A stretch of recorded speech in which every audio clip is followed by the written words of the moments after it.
जाकर ये कह रहा हूं कि 14 में हम लोगों ने 30-32 सीट मोदी जी को जिताया, जाति धर्म भूल कर जिताया, क्योंकि मोदी जी के जाति का तो कोई बिहार में रहता नहीं है। फिर भी लोग कहता है बिहार में सब जाते वोट देता है, हम कहते भाई मोदी जी को वोट कौन दे रहा है, उनके जाति का तो कोई नहीं है बिहार में।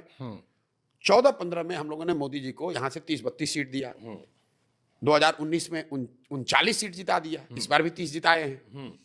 और मैं लोगों को कहता हूं कि भाई जितने यहाँ पर मोदी के भक्त हैं, भाजपा के वोटर हैं, आप लोग एक मदद मोदी जी का कीजिए, हमको ये दिखा दीजिए कि एक कोई बैठक मोदी जी ने पिछले 10-12 साल में की हो जो बिहार के विकास के लिए बैठक हो। काम छोड़ दीजिए, पैसा छोड़ दीजिए, अगर मोदी जी ने बिहार के विकास के लिए एक बैठक किया हो तो हम ये पूरा अभियान वापस ले लेंगे, मोदी जी का, नीतीश कुमार का ही झंडा लेकर घूमेंगे। लेकिन सच्चाई ये है कि 10-12 साल में मोदी जी ने बिहार के विकास के लिए कोई एक बैठक एक दिन अपना नहीं निकाला। तो मैं लोगों को ये बताता हूं कि भाई जिस आदमी को तुमने 30, 32, 35 सीट जिताया है, उस आदमी ने आपके विकास के लिए एक दिन नहीं निकाला, अपने आपके बच्चों के लिए एक दिन नहीं निकाला, फिर काहे उसको वोट देते हो?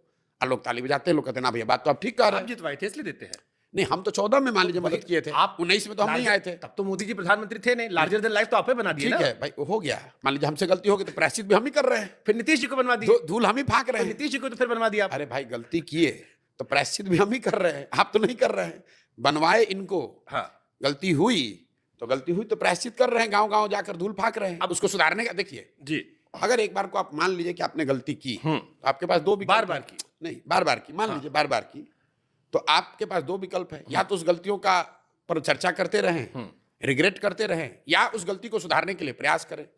तो मैं अब अगले जीवन के 10 साल 12 साल जो भी मैं कर सकता हूं वो उन, अब फिर इसमें उसको बिहार को सुधारने के लिए कंफ्यूजन फिर हमको